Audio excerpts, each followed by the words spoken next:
آیا قرآن کلام آفریدگار است؟ ویرایش ساسان قره‌داغی. راوی قاسم قره‌داغی. بخش اول. تهیه شده در مجله اینترنتی آوای بوف. avayaboof.wordpress.com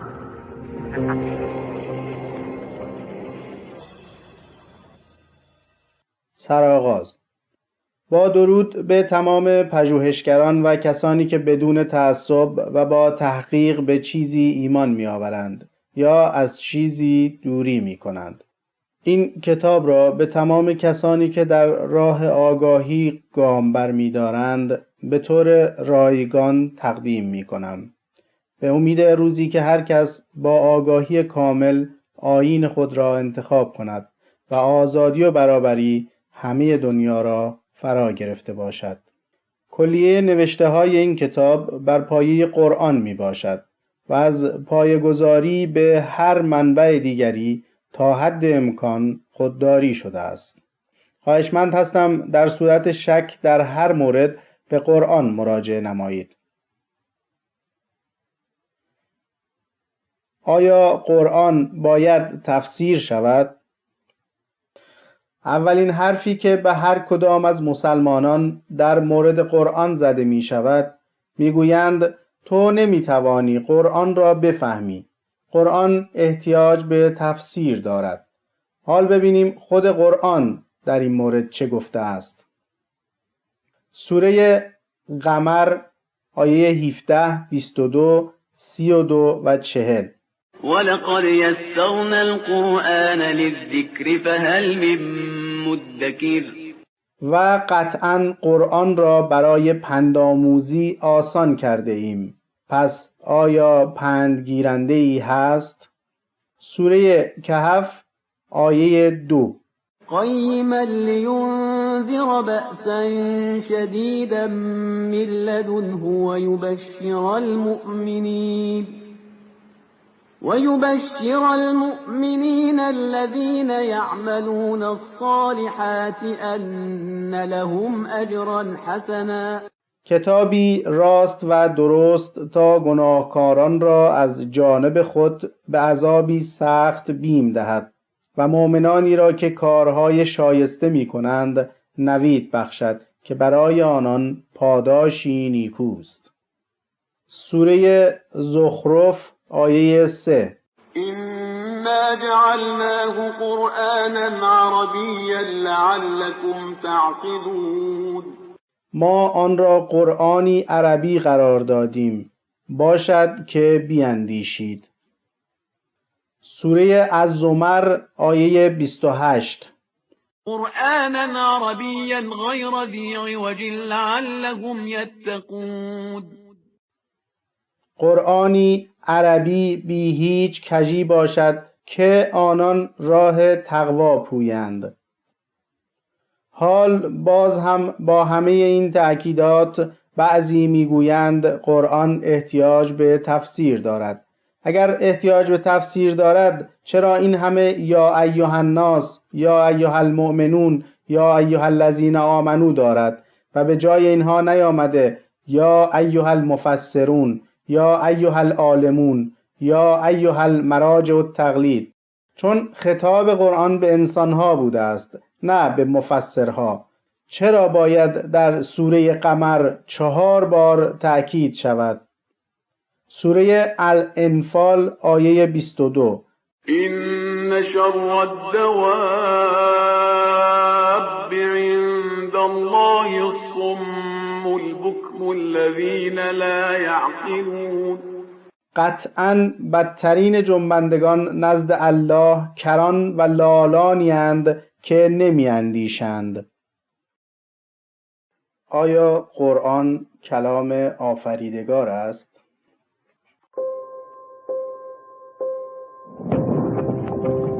avayaboof.wordpress.com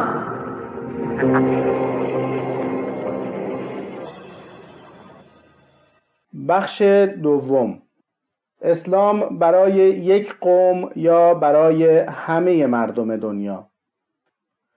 تا اینجا فهمیدیم که ما هم می توانیم قرآن را بخوانیم و بفهمیم، پس فقط خودتان بخوانید و نتیجه بگیرید. سوره ابراهیم آیه 4: وما أرسلنا من رسول إلا بلسان قومه ليبين لهم فيضل الله من يشاء ويهدي من يشاء وهو العزيز الحكيم. و ما هیچ پیامبری را جز به زبان قومش نفرستادیم تا حقایق را برای آنان بیان کند، پس الله هر که را بخواهد بیراه می‌گذارد و هر که را بخواهد هدایت می‌کند و اوست ارجمند حکیم. پس میتوان نتیجه گرفت پیامبر قوم ما ایرانیان باید فارس زبان باشد. سوره یونس آیه 47: ولكل أمة رسول فإذا جاء رسولهم قضي بينهم بالقسط وهم لا يظلمون. و هر امتی را پیامبری است، پس چون پیامبرشان بیاید میانشان به عدالت داوری شود و بر آنان ستم نرود. در این آیه هم آمده که برای هر امتی پیامبری است، نه برای همه دنیا یک پیامبر. پس میتوان فهمید که محمد پیامبر امت ما نبوده است. سوره نحل آیه 36: ولقد بعثنا في كل أمة رسولا أن اعبدوا الله واجتنبوا الطاغوت فمنهم من هدى الله ومنهم من حقت عليه الضلالة فسيروا في الأرض فانظروا كيف كان عاقبة المكذبين. و در حقیقت در میان هر امتی فرستاده‌ای برانگیختیم تا بگوید الله را بپرستید و از طاغوت بپرهیزید، پس از ایشان کسی است که الله هدایت کرده و از ایشان کسی است که گمراهی بر او سزاوار است. بنابراین در زمین بگردید و ببینید فرجام تکذیب کنندگان چگونه بوده است. این آیه هم که همان مفهوم آیه بالا را میرساند و میتوان از تکرار یک معنی در یک کتاب به این نتیجه رسید که آن معنی خیلی مهم بوده است که تکرار شده. سوره الرعد آیه 7: ويقول الذين كفروا لولا أنزل عليه آية من ربه إنما أنت منذر ولكل قوم هاد. و آنان که کافر شده اند میگویند چرا نشانه‌ای آشکار از طرف الله بر او نازل نشده است؟ ای پیامبر، تو فقط هشدار دهنده‌ای و برای هر قومی هدایت کننده‌ای هست. باز هم تکرار معنی آیات قبلی، بله، برای هر قومی هدایت کننده‌ای هست. سوره توبه آیه 120: يا أيها الذين آمنوا اتقوا الله وكونوا مع الصادقين ما كان لأهل المدينة ومن حولهم من الأعراب أن يتخلفوا عن رسول الله ولا يرغبوا بأنفسهم عن نفسه ذلك بأنهم لا يصيبهم ظمأ ولا نصب ولا مخمصة في سبيل الله ولا يطؤون موطئا يغيظ الكفار ولا ينالون من عدو نيلا إلا كتب لهم به عمل صالح إن الله لا يضيع أجر المحسنين. مردم مدینه و بادیه نشینان پیرامونشان را نرسد که از فرمان پیامبر الله سر باز زنند و جان خود را عزیزتر از جان او بدانند، چرا که هیچ تشنگی و رنج و گرسنگی در راه الله به آنان نمی رسد و در هیچ مکانی که کافران را به خشم می آورد قدم نمی گذارند و از دشمنی غنیمتی به دست نمی آورند مگر اینکه به سبب آن عمل صالحی برای آنان در کارنامهشان نوشته شود، زیرا الله پاداش نیکوکاران را ضایع نمی کند. ببینید که خطاب قرآن به چه کسانی بوده است. با ایرانیان یا سایر مردم دنیا نبوده است، با مردم مدینه و بادیه نشینان پیرامونش بوده است. سوره الزخرف آیه 3: إنا جعلناه قرآنا عربيا لعلكم تعقلون. ما آن را قرآنی عربی قرار دادیم باشد که بیندیشید. در این آیه هم آمده قرآن را عربی قرار دادیم تا در آن بیندیشید. وقتی تأکید بر عربی بودن قرآن است، یعنی برای قومی است که زبانش عربی است و میتواند در آن به راحتی بیندیشد. در قرآن هیچ جا نیامده است که قرآن را عربی قرار دادیم تا آن را ترجمه کنید. میدانید که یک کتاب هرچه هم خوب ترجمه شود، باز هم تمام مفاهیم متن اصلی را نمیتواند برساند. سوره یوسف آیه 2: إنا أنزلناه قرآنا عربيا لعلكم تعقلون. ما آن را قرآنی عربی نازل کردیم باشد که بیندیشید. و در اینجا هم باز تأکید شده است که این تأکید نشانه بر مهم بودن موضوع و جهت برانگیختن حس وطن دوستی و تعصب اعراب در مقابل انجیل و تورات بوده است که به زبان عربی نبودند. پس باز هم میتوان به راحتی نتیجه گرفت که این قرآن برای قوم عرب آمده است، نه سایر اقوام جهان. سوره طه آیه 113: وكذلك أنزلناه قرآنا عربيا وصرفنا فيه من الوعيد لعلهم يتقون أو يحدث لهم ذكرا. و این گونه آن را به صورت قرآنی عربی نازل کردیم و در آن از انواع هشدارها سخن آوردیم، شاید آنان راه تقوا در پیش گیرند یا این کتاب پندی تازه برای آنان بیاورد. باز هم تأکید بر عربی بودن قرآن در این آیه آمده است. سوره حج آیه 25: إن الذين كفروا ويصدون عن سبيل الله والمسجد الحرام الذي جعلناه للناس سواء العاكف فيه والباد ومن يرد فيه بإلحاد بظلم نذقه من عذاب أليم.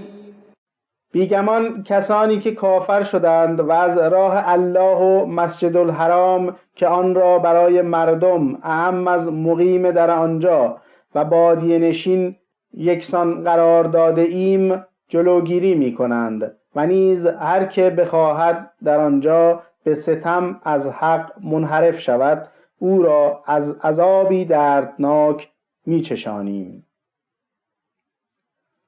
مسجد الحرام احکامش جهت مردم مقیم مکه و بادیه نشینان یکی قرار داده شده است، نه برای دیگر مردم دنیا. این سوره می‌دانید در مدینه و در زمان قدرت محمد بوده است ولی اشاره‌ای بر اینکه احکام اسلام برای همه جهان آمده است در آن نیست. سوره حج آیه 34. ولكل أمة جعلنا منسكا ليذكروا اسم الله على ما رزقهم من بهيمة الأنعام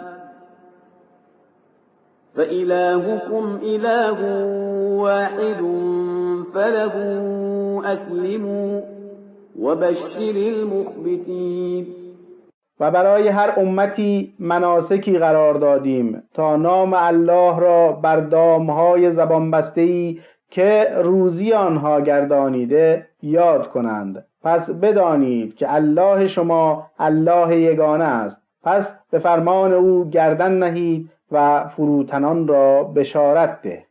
باز هم در سوره حج گفته شده است برای هر امتی مناسکی قرار دادیم. پس این مناسک برای یک امت خاص است، نه برای همه جهانیان، نه برای ایرانیان. اشاره هم در مورد اینکه این مناسک برای همه جهان واجب یا حتی مستحب است نیز نیامده است. خودتان هم می‌دانید که حج رفتن به نفع الله است یا به نفع اعراب ساکن در عربستان.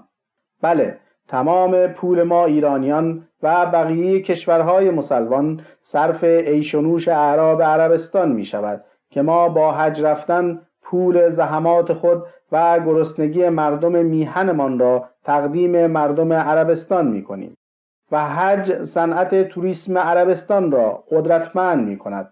لازم به ذکر است که مسلمانان سنی در ایامی غیر از ایام حج به مکه جهت زیارت نمی روند و ما شیعه ها حج تمتع هم می رویم و من کسانی را می شناسم که با وام و از گلوی خانواده بریدن به حج تمتع یا واجب می روند.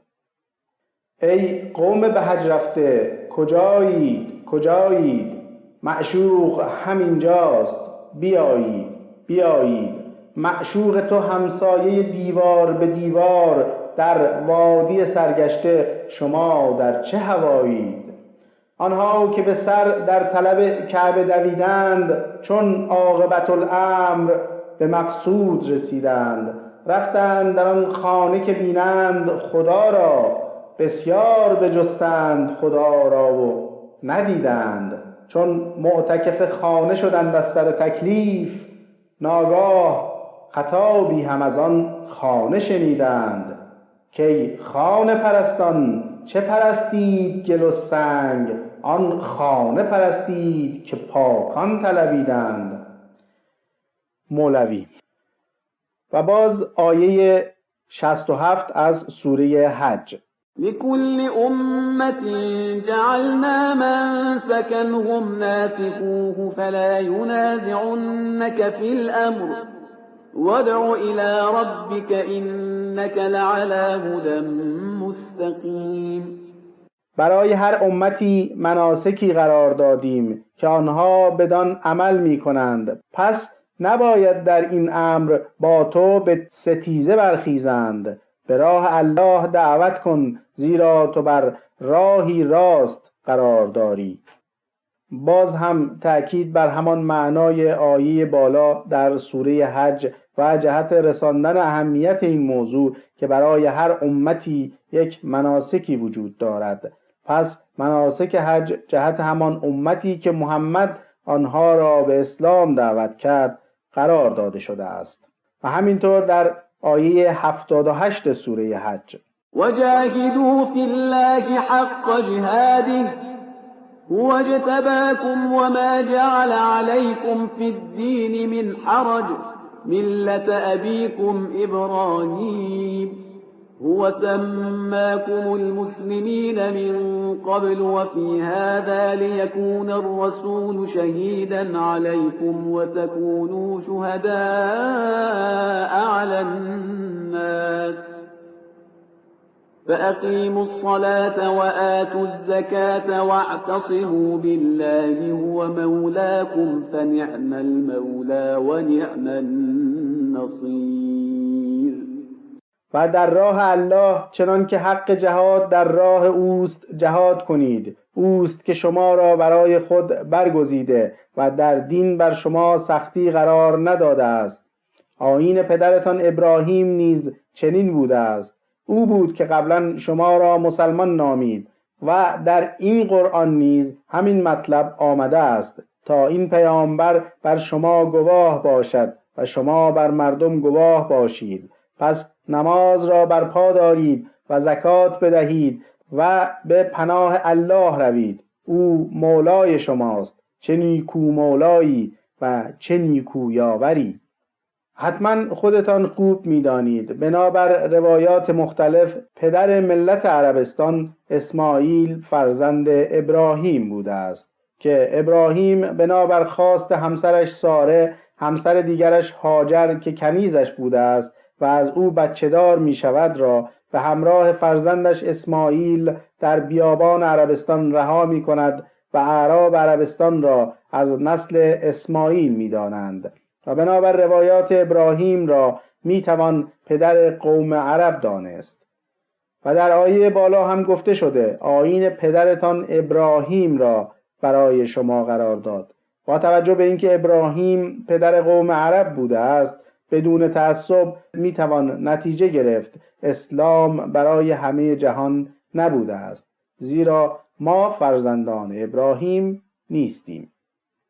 سوره الشعراء آیه 195 بلسان عربی مبین، به زبان عربی روشن. باز هم تأکید بر عربی بودن قرآن که حاکی از این است که اسلام و قرآن برای عرب آمده است و باید توجه داشت که مصر، فلسطین و بسیاری از دیگر ملت‌هایی که اکنون عرب هستند در آن زمان عرب نبودند و به زور شمشیر عرب می‌شوند.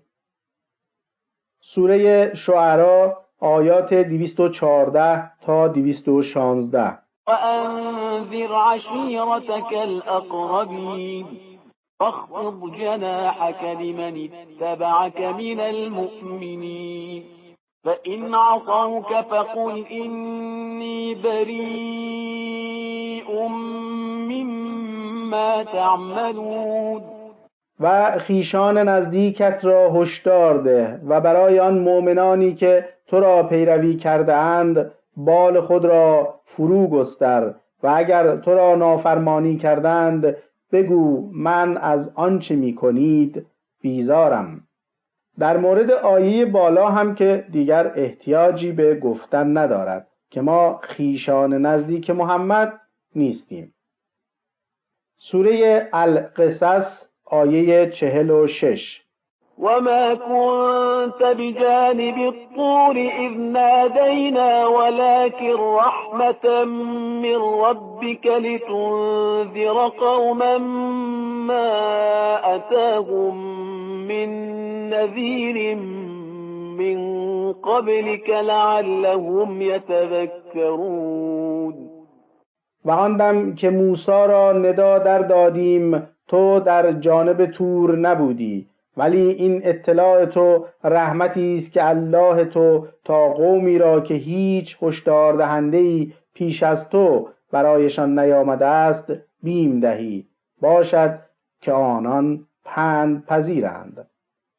در آیه بالا هم گفته شده است برای قومی که پیش از تو برایشان هشدار دهنده‌ای نیامده است. ما ایرانیان که هشدار دهنده‌ای به بزرگواری زرتشت داشته ایم که آموزش‌های او هنوز در جهان زبان زده است و بیشتر دینشناسان آموزش‌های او را برتر از سایر افرادی که کیشی را به مردمان معرفی کردند دانستند. چند نمونه از سخن بزرگان در رابطه با زرتشت. نیبورگ: زرتشت بیگمان بالاتر از یک پیغمبر بوده که چنین سخنان شکوهمند و برجسته‌ای را به زبان روان کرده و با خردمندی و بینش گسترده آموزش مهرورزی و برادری و دوستی داده و بر نهاد راستی تکیه نموده و آنها را راهنمای مردمان نموده است. میله فرانسوی: زرتشت هم در راه پالایش اندیشه آدمی و هم سازندگی جهانی که در آن زیست می کند گام برداشت. او هم با قربانی کردن چارپایان به پیکار برخاست و آن را ناشایست و ناپسند به شمار آورد و هم با توانگران و گروه سرمایه‌دار جنگید و در راه آزادی نیروها و آدمیان تلاش کرد. او بزرگتر از آن است که بتوان درباره‌اش به گفتگو نشست. مارتین هوگ، خاورشناس آلمانی: آیین زرتشت کیش یکتاپرستی است که هیچ دینی از دیدگاه پاکی و آراستگی و مهر و راستی به پای آن نمی‌رسد. این دین به راستی پاکترین و نابترین دین هاست. البته قصد من از آوردن این مطالب که قسمت خیلی کمی از چیزهایی است که در مورد زرتشت گفته شده است این نیست که تبلیغ کیش زرتشتی را بکنم. فقط قصدم این است که بگویم اسلام برای ما ایرانیان نبوده است و نیز اسلام برتر از کیش ما ایرانیان به هیچ عنوان نبوده است. سوره سجده آیه 3: ام یقولون افتراه بل هو الحق من ربك لتنذر قوما ما أتاهم من نذير من قبلك لعلهم يهتدون. آیا میگویند آن را بربافته است؟ نه چنین است، بلکه آن حق و از جانب الله توست تا مردمی را که پیش از تو بیم دهنده‌ای بر آنان نیامده است هشدار دهی، امید که راه یابند. در این آیه هم به محمد از طرف الله مأموریت داده شده است که کسانی را که پیش از او بیم دهنده‌ای نداشتند را هشدار بدهد، نه کسانی را که خود کیش و آیین داشتند. سوره فصلت آیه 44: ولو جعلناه قرآنا أعجميا لقالوا لولا فصلت آياته أعجمي وعربي قل هو للذين آمنوا هدى وشفاء والذين لا يؤمنون في آذانهم وقر وهو عليهم عمى أولئك ينادون من مكان بعید. و اگر این کتاب را قرآنی غیر عربی گردانیده بودیم قطعاً میگفتند چرا آیه های آن روشن بیان نشده. کتابی غیر عربی و مخاطب آن عرب زبان، بگو این کتاب برای کسانی که ایمان آورده اند راهنمود و درمانی است و کسانی که ایمان نمی آورند در گوشهایشان سنگینی است و قرآن برایشان نامفهوم است و گویی آنان را از جایی دور ندا می‌دهند. در این آیه هم که به وضوح آمده است که مخاطب قرآن مردم عرب زبان هستند. در ضمن به ابتدای آیه دقت بفرمایید، گفته اگر غیر عربی می آوردیم قطعاً می گفتند چرا آیه های آن روشن بیان نشده. اگر به غیر از عربی می آمد مردم عرب می توانستند بگویند چرا آیه های آن روشن بیان نشده. پس چرا ما فارس ها حالا که به زبان فارسی نیامده این اعتراض را نکنیم؟ بعد هم آیا فقط اعراب روی زبان خود تعصب دارند؟ آیا ما بر روی زبان خود هیچ تعصبی نداریم؟ سوره شورا آیه 7: وكذلك أوحينا إليك قرآنا عربيا لتنذر أم القرى ومن حولها وتنذر يوم الجمع لا ريب فيه فريق في الجنة وفريق في السعير. و بدین گونه قرآن عربی به سوی تو وحی کردیم تا مردم مکه و کسانی را که پیرامون آنند هشدار دهی و از روز گرد آمدن خلق که تردیدی در آن نیست بیم دهی. گروهی در بهشتند و گروهی در آتش. در این آیه هم که محل دعوت محمد به وضوح مکه و پیرامون آن اعلام شده است و باز هم بر عربی بودن قرآن تأکید شده است پس به طور کامل مشخص است که منظور اعراب اطراف مکه بوده است. سوره قریش آیه 1 تا 4. بسم الله الرحمن الرحیم لإیلاف قریش إيلافهم رحلة الشتاء والصيف فليعبدوا رب هذا البيت الذي أطعمهم من جوع وآمنهم من خوف. برای الفت دادن قریش الفتشان هنگام کوچ زمستان و تابستان، پس باید الله این خانه را بپرستند، همان اللهی که در گرسنگی غذایشان داد و از بیم دشمن آسوده خاطرشان کرد. میخواستم بپرسم ما قریش هستیم، ما زبانمان عربی است، آیا پدر ما ابراهیم است؟ آیا ما خویشان و نزدیکان محمد هستیم؟ آیا تأکید بر اینکه این قرآن عربی آمده برای ما فارس ها لزومی داشته؟ راستی چرا گفته اگر قرآن به زبان عجمی می آمد شما ایمان نمی آوردید؟ آیا ما کمتر از اعراب روی زبانمان تعصب داریم یا واقعا ما به زور شمشیر اعراب مسلمان شده ایم؟ آن هم اعرابی که فقط قصد غنیمت گرفتن داشتند و وقتی به ایران رسیدند می گفتند این همان بهشتی است که وعده داده شده بود. ما ایرانی هستیم با قدمتی بالای 10,000 سال، با بالاترین تمدن که مغلوب اعراب بادیه نشین شدیم. ز شیر شتر خوردن و سوسمار، عرب را به جایی رسیده است کار، که تاج کیانی کند آرزو، تفو بر تو ای چرخ گردون تفو.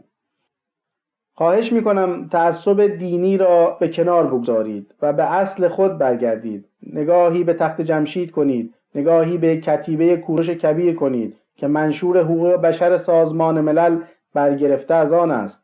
به تاریخ مراجعه کنید. اولین انیمیشن دنیا در تپه‌های کاشان روی یک کوزه، اولین دستگاه چاپ سنگی مربوط به 2700 سال پیش در ایران، اولین ذوب کنندگان فلز، اولین صندلی، اولین قومی که گندم کاشت، آسیاب ساخت. خود را باز یابید.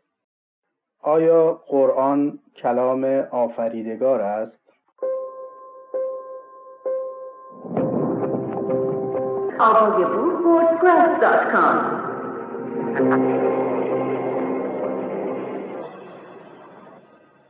معصومیت پیامبران.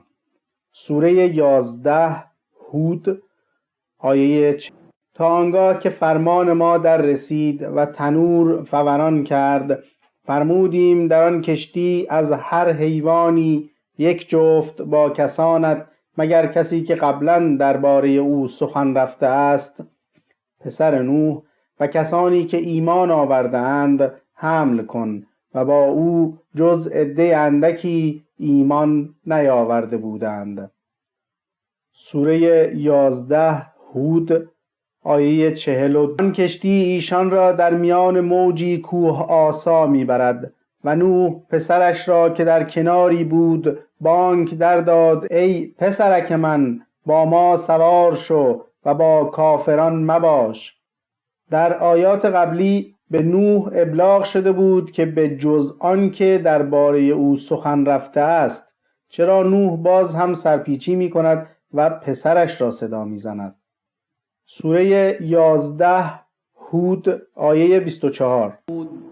و در حقیقت آن زن آهنگ وی کرد و یوسف نیز اگر برهان الله را ندیده بود آهنگ او می کرد. چنین کردیم تا بدی و زشتکاری را از او بازگردانیم، چرا که او از بندگان مخلص ما بود. این هم از پاکدامنی یوسف که الله جلوی خطای او را گرفته، اگر نه خودش بدش نمی آمده است. سوره 18 الکهف آیات 65 تا 82. فوجدا عبدا من عبادنا آتيناه رحمة من عندنا وعلمناه من لدنا علما. قال له موسى هل أتبعك على أن تعلمني مما علمت رشدا؟ قال إنك لن تستطيع معي صبرا وكيف تصبر على ما لم تحط به خبرا.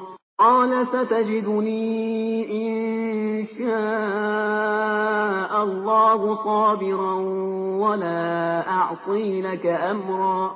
قال فإن اتبعتني فلا تسألني عن شيء حتى أحدث لك منه ذكرا. فانطلقا حتى إذا ركبا في السفينة خرقها قال أخرقتها لتغرق أهلها لقد جئت شيئا إمرا.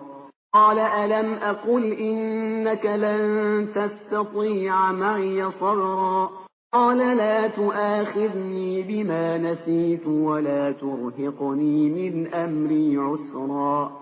فانطلقا حتى إذا لقيا غلاما فقتله. قال أقتلت نفسا زكية بغير نفس لقد جئت شيئا نكرا. قال ألم أقل لك إنك لن تستطيع معي صبرا. قال إن سألتك عن شيء بعدها فلا تصاحبني قد بلغت من لدني عذرا.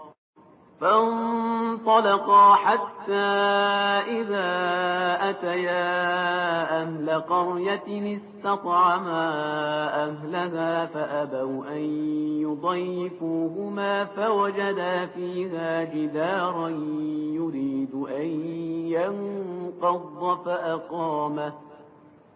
قال لو شئت لاتخذت عليه أجرا. قال هذا فراق بيني وبينك سأنبئك بتأويل ما لم تستطع عليه صبرا. أما السفينة فكانت لمساكين يعملون في البحر فأردت أن أعيبها وكان وراءهم ملك يأخذ كل سفينة غصبا. وأما الغلام فكان أبواه مؤمنين فخشينا أن يرهقهما طغيانا وكفرا. فأردنا أن يبدلهما ربهما خيرا منه زكاة وأقرب رحما. أما الجدار فكان لغلامين يتيمين في المدينة وكان تحته كنز لهما وكان أبوهما صالحا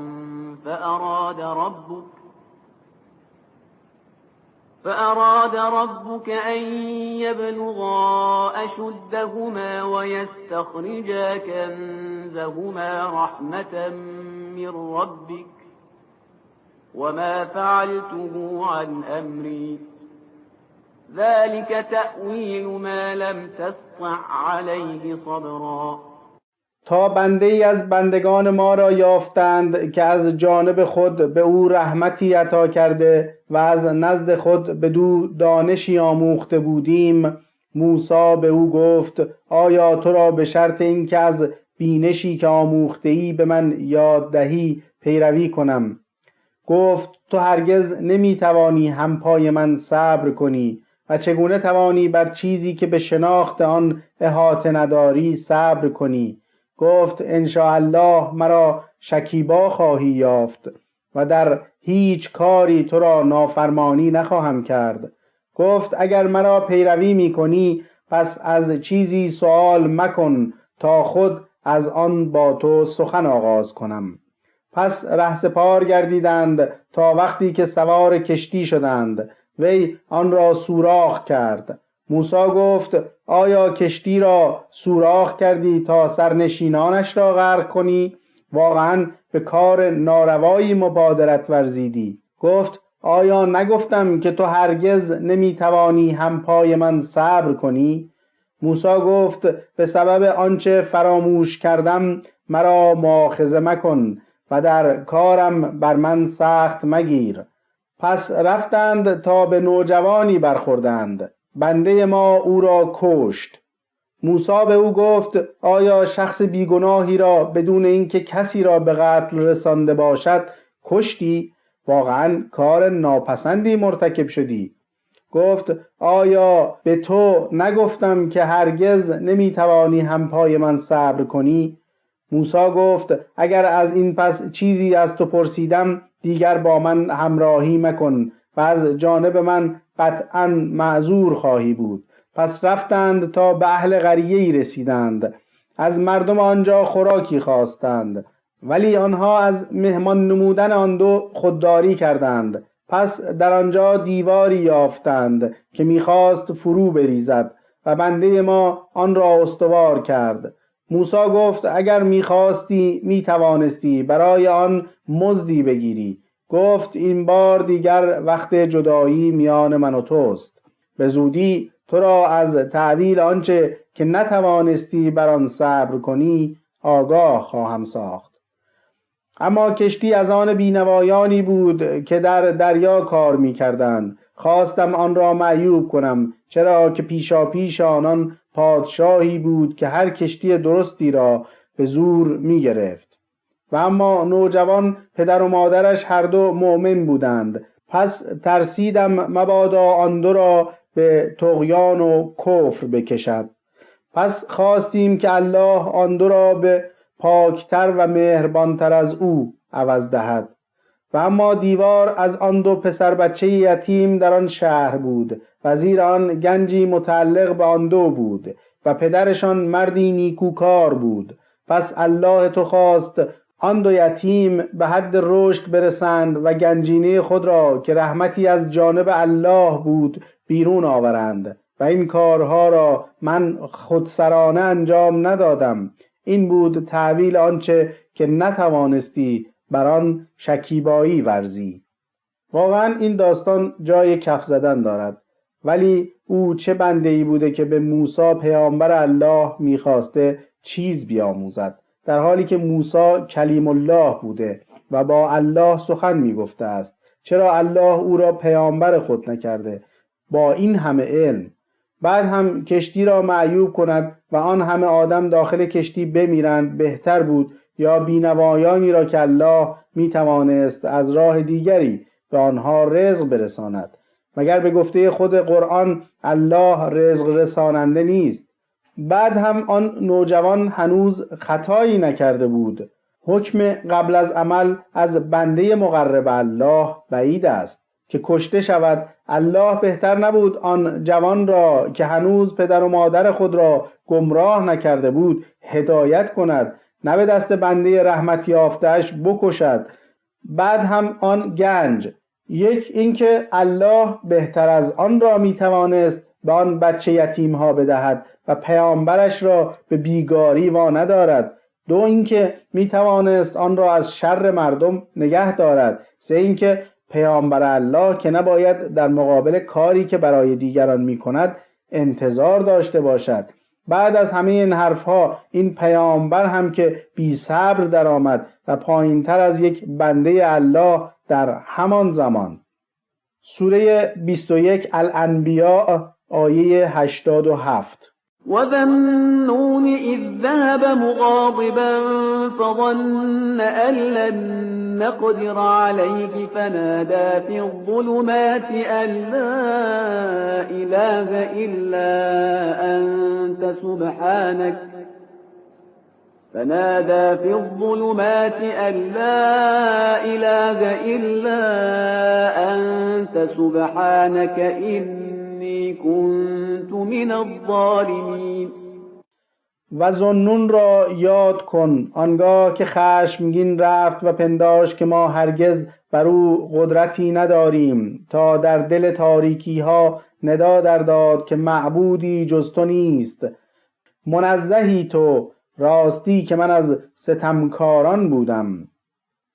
می‌دانید که ذوالنون را خیلی از علما پیامبر دانستند، ولی در آیه بالا می‌بینید این پیامبر بر الله خشم می‌کند و فکر می‌کند الله بر او قدرت ندارد. پس این پیامبر هم از گناه معصوم نیست.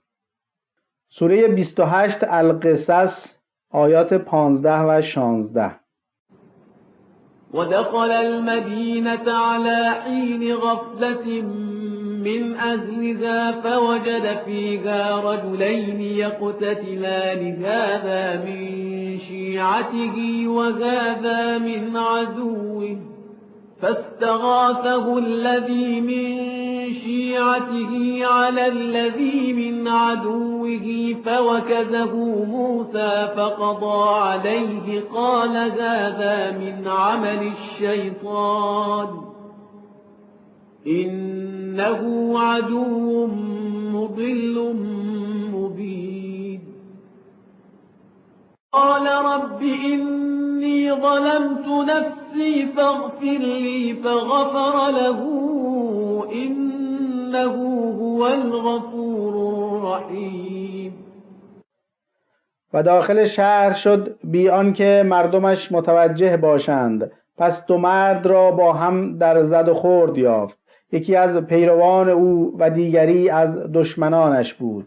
آن کس که از پیروانش بود بر ضد کسی که دشمن وی بود از او یاری خواست.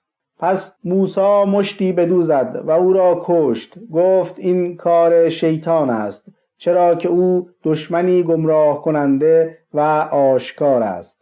گفت ای الله، بر خویشتن ستم کردم، مرا ببخش. پس الله از او درگذشت که وی آمرزنده و مهربان است.